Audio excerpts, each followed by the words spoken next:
Hi guys, welcome back to my channel. In today's video, I would like to share with you the journey I went through to study in the US with a fully funded scholarship, though I graduated with a very low GPA, which in the K University grading system, we call it pass. Many people graduated with a low GPA, but they are finding it difficult to study abroad. Even myself, and I know most of you, many of your friends who are currently studying in the US graduated with a very good GPA, first class, second class, upper, and most of them discouraged me. My own friends discouraged me that I graduated with a very low GPA and I would never be able to study in the US. So because of that, I had to make my travel to other countries. Like I tried the UK and I tried Cyprus. I went to study in Cyprus, but all things being equal and the purpose of God to be manifest in my life, by God's grace, I was able to study in the US with a very full scholarship with a low GPA or a pass.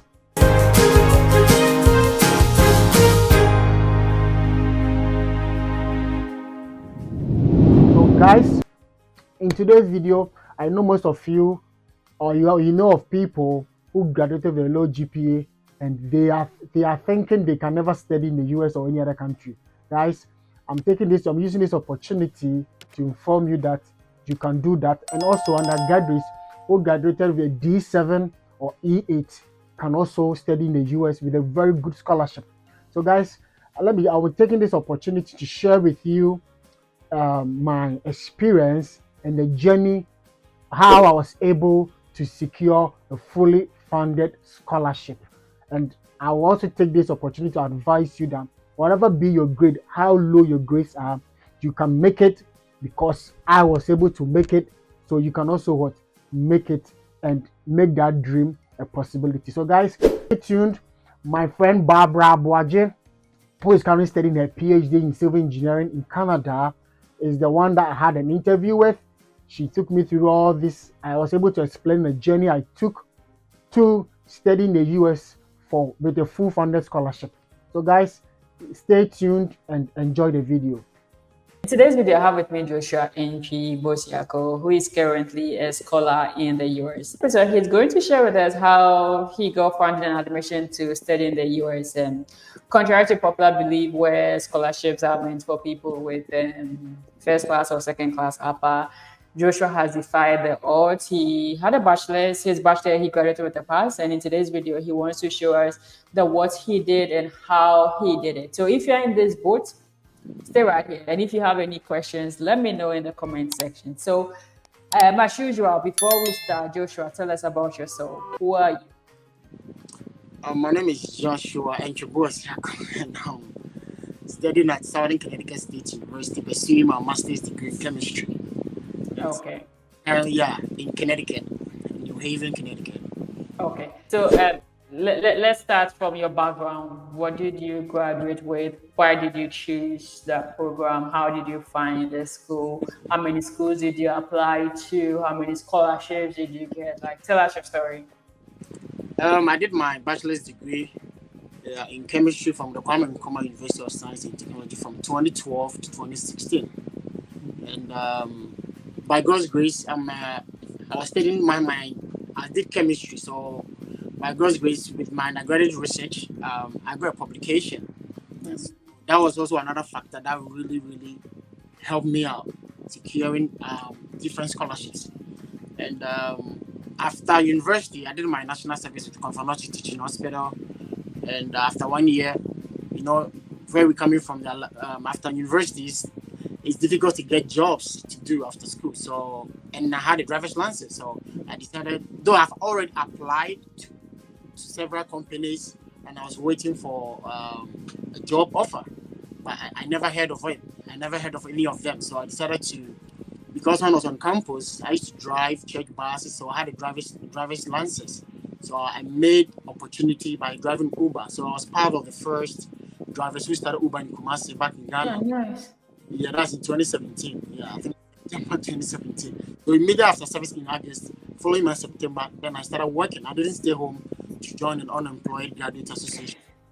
I'm always on the move, trying to solve a problem, trying to hustle and just get a living for myself. So I think I did that, and I later went to Cyprus. A friend of mine is in Cyprus and gave me the opportunity to travel to Cyprus to do my master's degree in chemistry. And with Cyprus, I did not get any form of scholarship. No, I think I got 25% scholarship, and I was supposed to pay the other 75%. But when I got there, it was very tough, and it was difficult for me to pay because I was at the northern part of Cyprus where they spend Turkish lira. But initially, I thought I was going to spend euros. Meanwhile, they spend Turkish lira, but their fees are being charged in euros. So it's more like you're schooling in Ghana, and you spend cedis in Ghana, but your tuition are being charged in euros or dollars. So even with the cedis, people find it difficult to pay their fees and to seek for scholarship.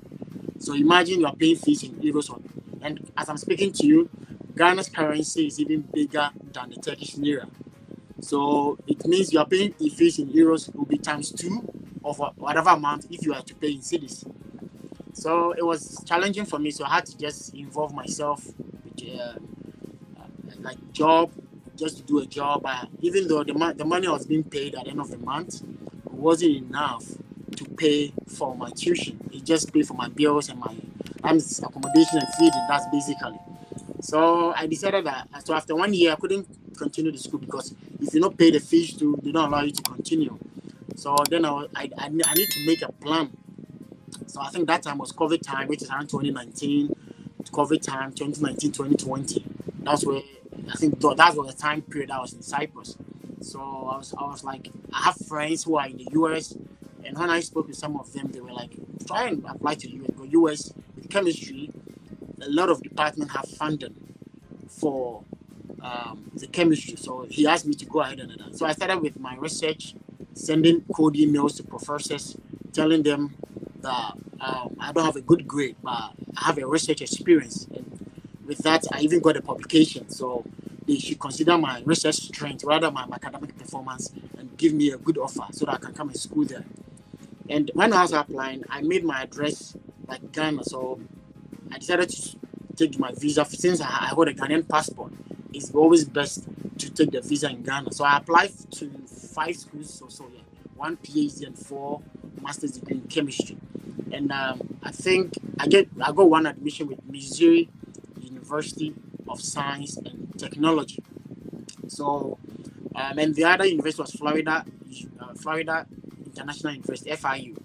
But I think it was a PhD offer, but that particular year was very competitive. So they told me to, they were trying to keep my profile, and they're gonna admit me the following year. So, but because Missouri has also given me masters in chemistry without funding, I was like, but I had also spoken with graduate students, Ghanaian graduate students in the chemistry department, and some of them were like, they came in without any scholarship. So I can go ahead and apply for my visa. So I returned from Cyprus, came to Ghana, and I started with my visa application. But unfortunately, because I did not have funding, and my cost of attendance was like $48,000, I was denied a visa. So yeah, it was very painful because I was not expecting that, and because the graduate students also informed me that some of them came with 0 funding, but they were able to make. Fortunately for me, I couldn't secure my visa. Before that, I want to ask a question. So the fees was 48,000. Exactly. So you didn't show proof of funds or what? What was the cause for the refusal? Yeah, I went with my dad's bank statement. Okay. The visa officer wasn't that convinced. I was trying to convince her, so it looks like she even went outside, and I think he went to see the chief, the chief visa officer concerning my case, because I already had a travel experience to Cyprus, and my case was very dicey. So, and I told them my father is also someone who can, because he did it, so I know he can do it. He did my undergraduate. I went to Cyprus. He did it, though I didn't complete though, but because I did not get a professor whose research work aligns with mine, and I know with that, in the US, I've gotten and have a publication, so I showed everything to her. So it was convincing, but she had to go to and because it looks like my transcript was something that they considered. Okay. Because it looks like when he went to chief consular, my transcript was something that he used to turn my application down. So she came back and was like, I'm sorry, I cannot issue a visa at this time. So it saddened me, but I had to do my homework. Okay. And, Before that, I have a question. When you are applying to the university, did you include the fact that you started your program in Cyprus, or you took that entirely out of your applications? No, out because I Okay. couldn't complete it. Yeah, so I took that. I applied as if I was a student from Ghana because I Okay. used my house address to apply. So for them, to the school, they knew I was a Ghanaian student who was applying from Ghana. Yeah, because as I said earlier, since I hold a Ghanaian passport, it will be safe. I get a visa. So I had to travel from Cyprus to Ghana to go for my interview. So that's how the plan was. So I did my homework, and I spoke with quite a number of friends concerning my situation because I was denied.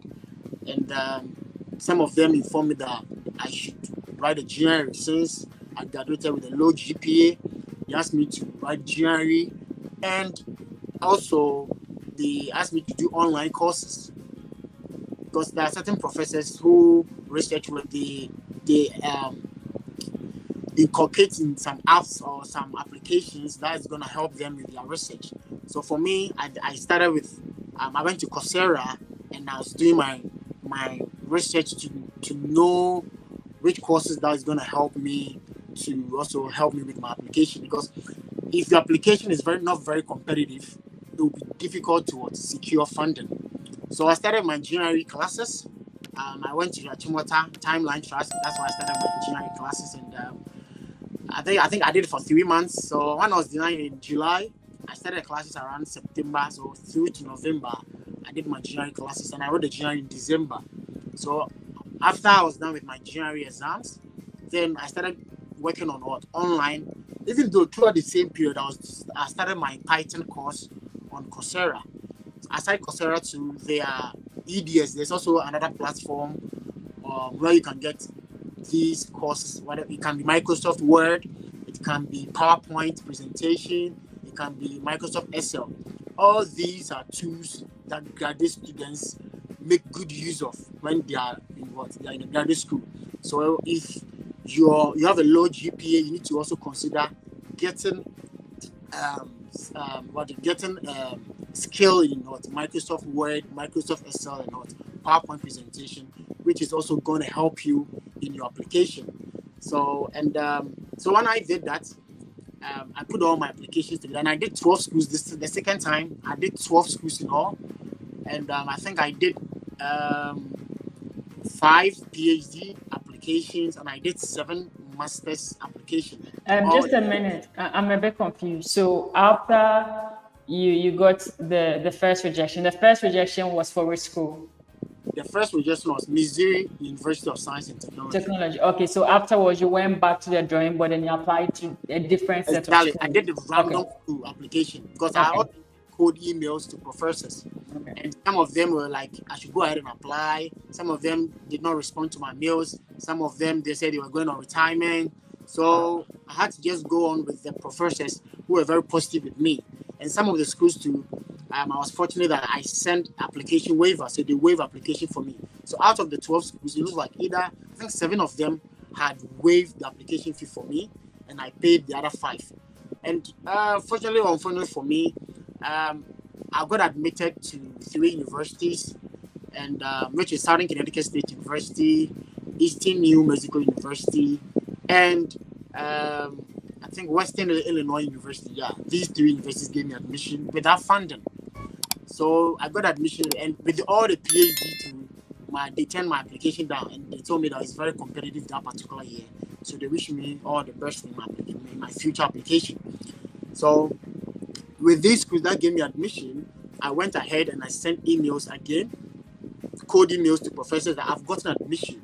So if they can assist me by helping me out to maybe secure a graduate assistantship or graduate teaching assistantship or graduate research assistantship or any campus job which can go ahead and cater for my waive my tuition.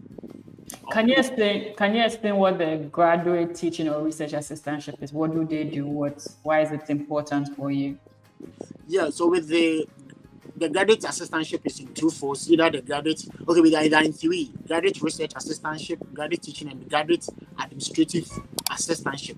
So with the graduate research assistantship, it's an opportunity for graduate students to work with a professor, probably in your department, to work on their research, and if you're able to think throughout the semester, and if they're able to help them accomplish their research, you're going to be paid every 2 weeks or sometimes monthly, and that money, the sum total of that money per the semester or per the year will waive your tuition for that year.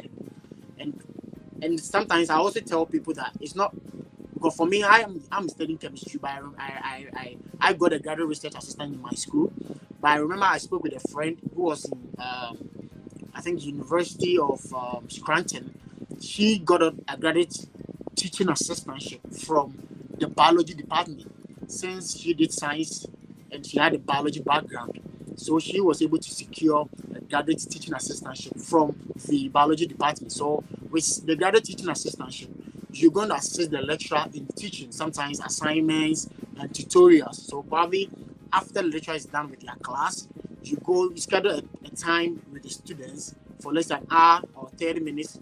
You go to the class, and if there's something that the student didn't get or understand, or with a calculation question that they did not get it, you go in and assist them to solve and give them a better explanation to that particular thing. So that is at least a form of teaching. So with that one, if you have a teaching experience, it's going to go a way to also help you secure the teaching assistantship. And the last one, which is the graduate administrative. So with that one, you're going to assist a professor. So that one, it cuts across. For me, mine is a STEM program, which is chemistry. So I can work with biology, physics, chemistry, statistics, mathematics department. But with the graduate administrative, it's not necessary that you work with a professor in the STEM. It can be a non-STEM program like business administration, marketing, any other program. You can work with a professor in their office, like the office job, like errands, running errands, printing, and those kind of typing, maybe using Microsoft Word, typing. So it's basically, and sometimes running errands for the professor. So you're going to work with them at their office. So that's basically, these are the basic three form of graduate assistantships. And for the assistantship, do they all come with tuition waiver and some cash or? Yeah, it depends on the school. Every school has their own offer. Some school it's waived like 50% of the tuition. Some school it waives 100%, which is for my school, it waives the tuition, fully the tuition. But some schools too, it waives the tuition, it waives accommodation, and it waives living expenses as well. And some schools they even go ahead and give you stipend, which every month they give you like $1,000 or $1,500 to pocket in your so which you use to cater for your accommodation, health insurance, and other things. So I think every school has their own offer. So with mine, I remember I spoke with my professor and I asked her if she can be able to help me out and help me out so that it can even cover my accommodation, tuition, and other stuff. But she said it's only going to waive the tuition. We can't do anything about it because that particular year, that was the offer that came around. So that's basically with the offer. Yeah. What was your offer? Your offer, was it a research, a teaching, or administrative assistant? Yeah, my offer was a graduate research assistant. Assistant. Okay. So it covered just your tuition. It waived the tuition. I think it waived, I can put like 80%. Okay. And I was also awarded a graduate Dean Scholars Award. Okay. Also, I was awarded a Southern International Fellowship Award. So I had 3 different scholarships that waived the tuition. Yeah. Okay, so now you don't have to concern about your tuition. You got all these things before you went to the US, or you got them after? So initially, as I said, the 3 schools, none of them gave me. It was just a normal admission without any funding. So I had to fight by speaking to professors in the department if there's any form of assistantship that they can offer me. So with my school, I spoke with the graduate coordinator of the chemistry department, and he told me that I should go for the visa. And once I arrive in the US, there are a lot of campus office or campus job offers for me. But I told him that I have gotten a previous experience where I went to the interview with Missouri University of Science and Technology without any funding, and I was denied. So because of that, I told him that if there is any way he can assist me get the funding before, and which should also reflect on my I-20 before I come to the US, which will go a way forward to help me secure my visa, or it will increase my chances of securing my visa easily. So he also spoke with, he CC'd, even we had a Zoom meeting, one-on-one Zoom meeting, and I was able to explain myself vividly to him. So he spoke with other professors in the department, and fortunately for me, there was a professor who needed the student to help her with her graduate research work. So that's how come I was able to secure the research assistantship. I really love your tenacity. It goes a long way to let you know that, like, if you need something, you need to fight for it. Like, you need to continue. Yeah, because with Ghana Embassy, if you don't have goods, at least get 50% and add your father's statement to, my dad will be taking care of the other 50. But if you go there with no funding, your chances are very, very slim.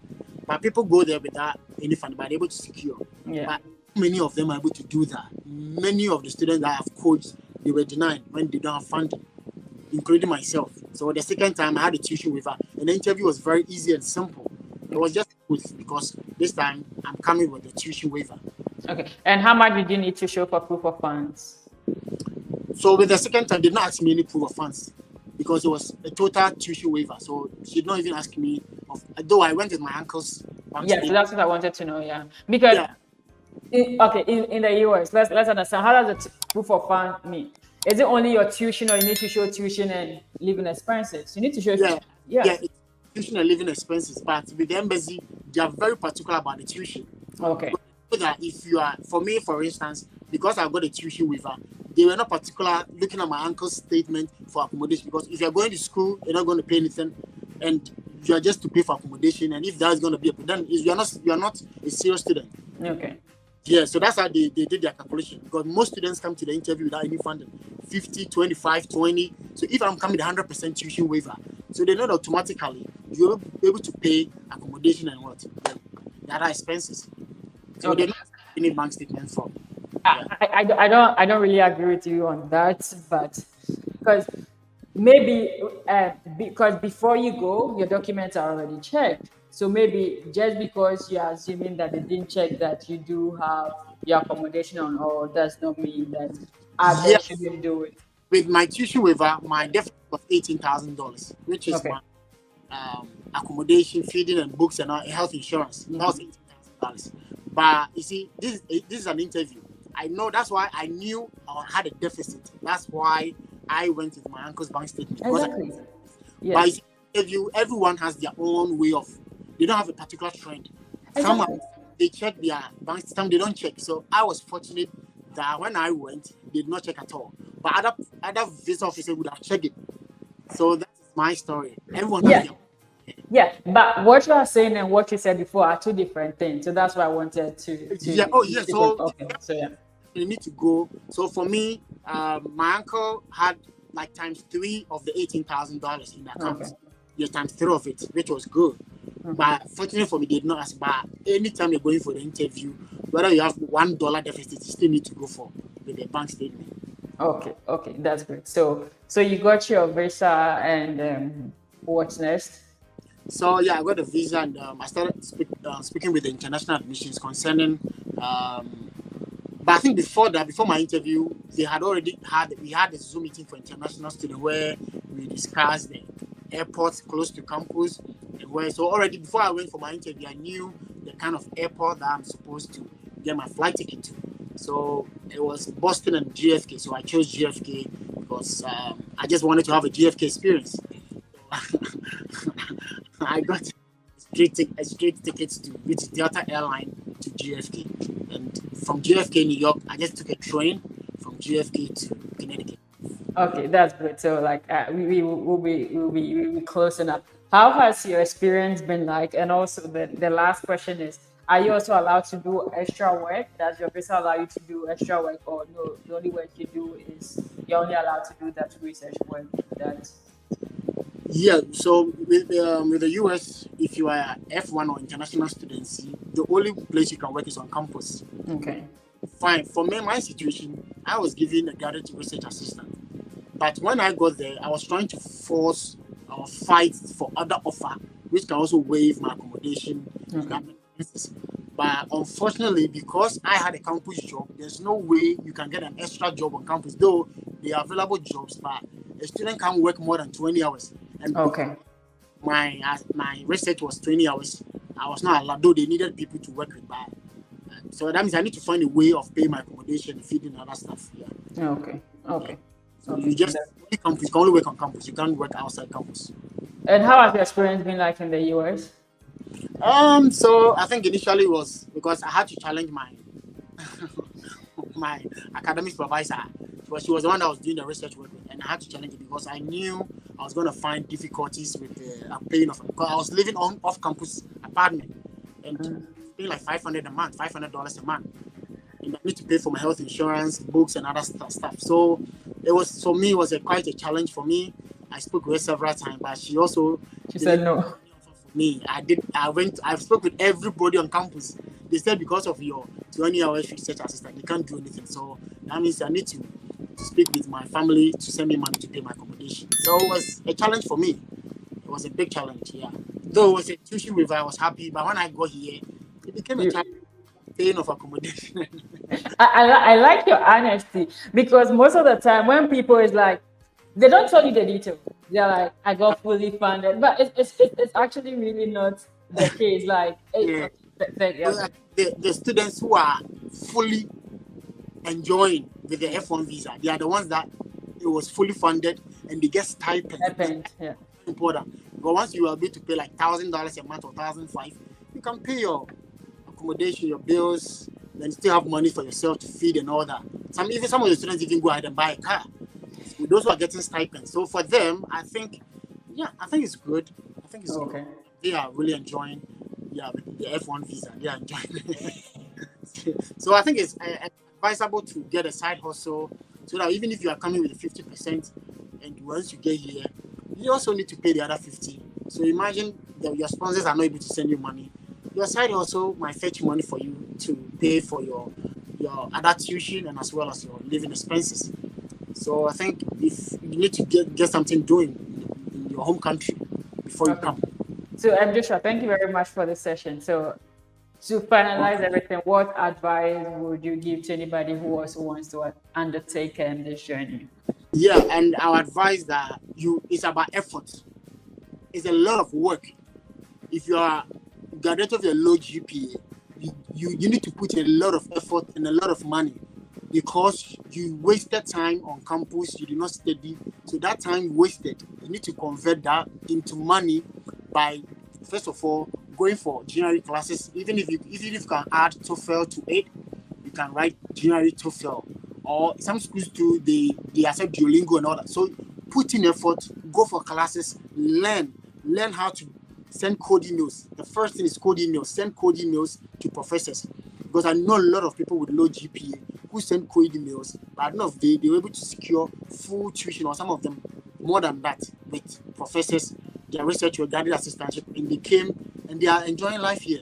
So you need to put a lot of effort, do online courses. We have Coursera, we have EDS, Coursera.com, EDS.com. Go there and do online courses.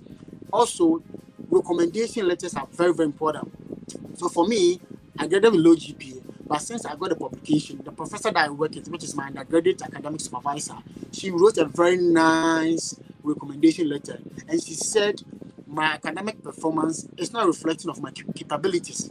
So it's also helped me out. Another 2 recommendations. Mostly US schools require 3 recommendations.